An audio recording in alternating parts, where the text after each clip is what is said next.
Guys, I'm You're making watching putobumbong for New Year.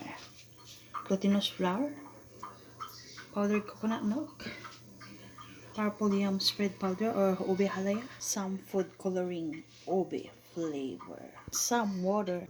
Lagyan natin din ng cheese at budburan natin ng coconut sugar for the topping. Meron din tayong coconut strips dito, yung coconut strips. Umpisa na natin paggawa ng putobumbong. We have 1 cup of glutinous rice. Then I will mix 1/2 cup of powdered milk. 1/2 cup. Tansyahin na lang. Okay, I think that's enough. Don't want to add sugar because later on our topping we already have sugar, the brown sugar. Kaya sapat na yon, matamis na yon. And i-add natin yung ube halaya. I'm using the store-bought.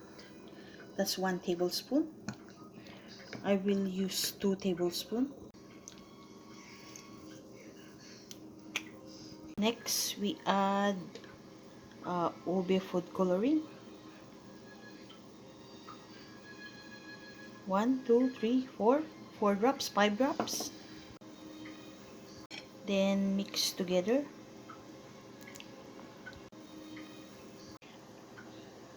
Then we add some water.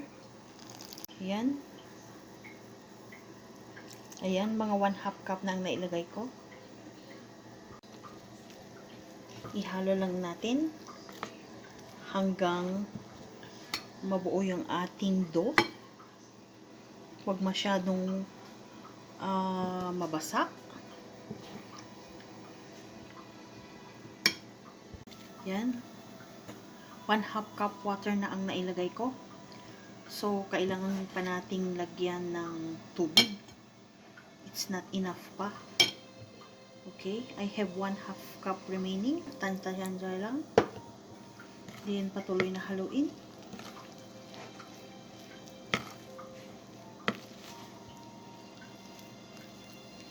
Yun. Ang ganda ng kulay. I think tama na itong food coloring na nailagay natin kasi naglagay pa ako ng ube halaya. Kasi kung i-steam mo, magiging darker ito. Ngayon, hindi pa na masyadong nahalo yung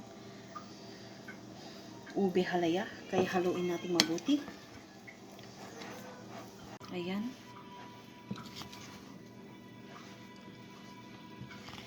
Patuloy lang natin na haluin hanggang maihalo lahat yung glutinous flour. Saka natin i-mold na pahaba. Okay.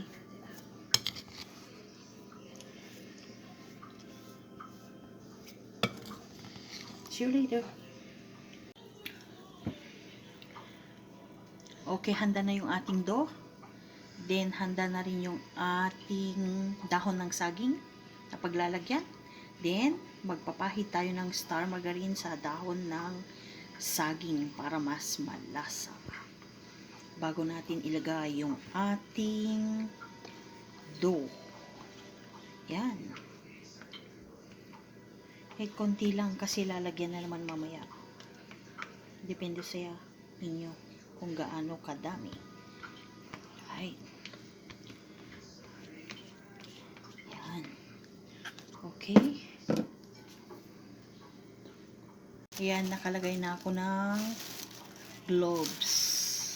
Then, kuha tayo ng konting mixture. Ganyan. Then, i-korte lang natin na pahaba.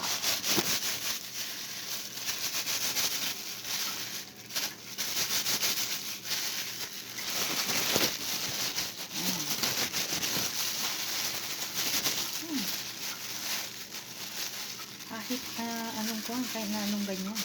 Pare-parehas din na ganyan. Ganyan lang. Yun. Yan. Then, Mag-try pa tayo ng isa.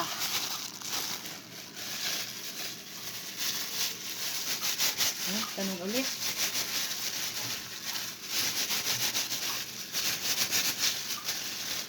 Ayan. Yun, ganun lang. Korte na lang natin napakaba na ganyan. It doesn't matter kung perfect yung shape or not. Kasi ma-steam yan. Aalsa yan. Okay, ganyan lang yan. Okay, gawin natin yung ating lahat ng ating mixture hanggang matapos.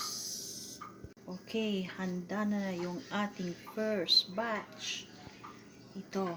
Oh. Tapos, pahiran ulit natin ng margarine.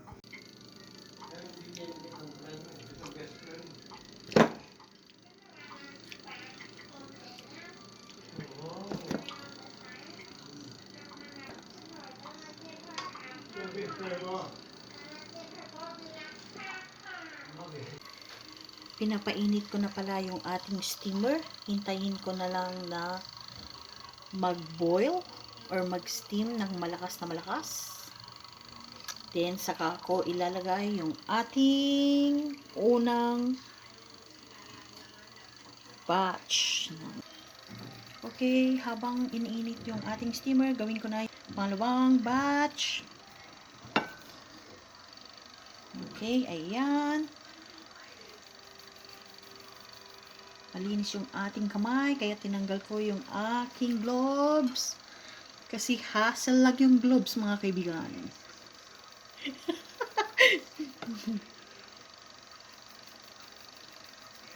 Ayan. Yun. Okay. Last but not the least. Okay. Ayan. Ayan. Then, papahiran ko ulit ng margarine on the top. Yun. Para mas malasa at malinamnam. Perfect ngayong New Year ang ating putobumbong.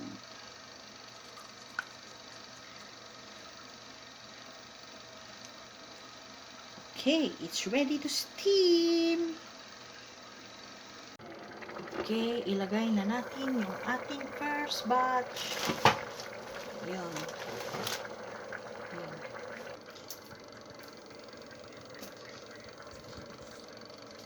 Okay. Oops. Oh. Ayan. Ayan. First batch. Then, ilagay natin yung ating natitirang putobumbong.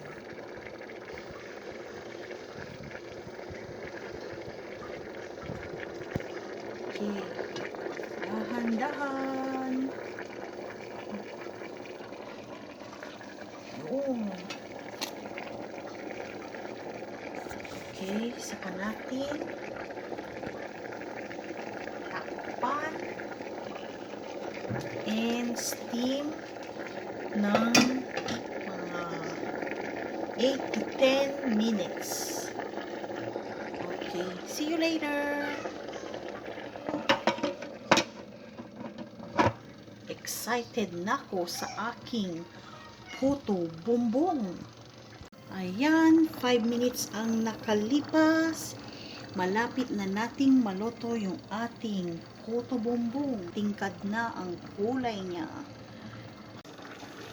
Okay, ayan, malapit na nating maluto yung ating putobumbong. Hintayin lang natin na mag-off yung light niya. Okay.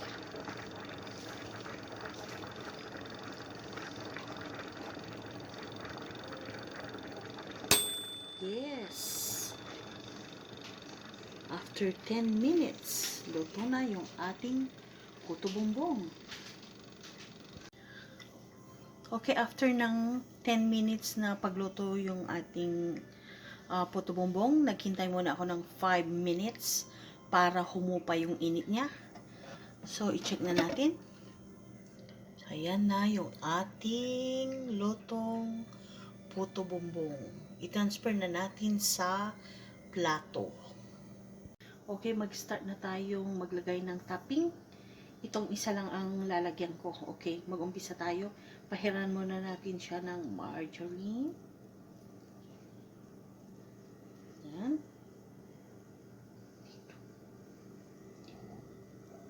Yan.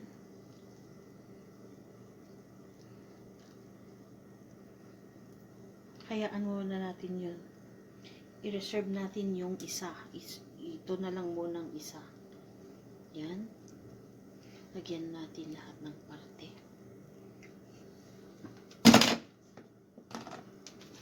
Then, saka natin lagyan ng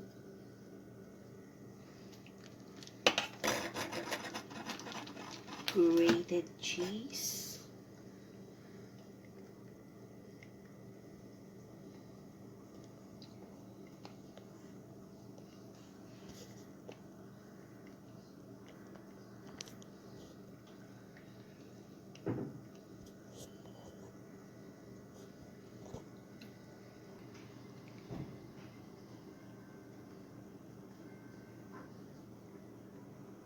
Yan, tama na yan. And some coconut strips. Young coconut on the top.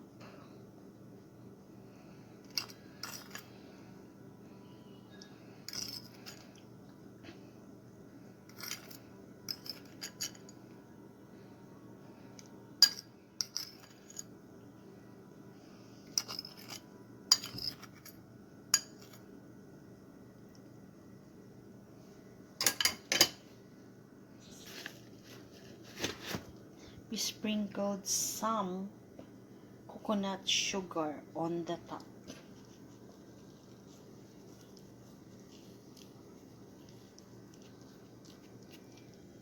And here is my version of putobumbong. I hope you like it. Happy New Year, everyone!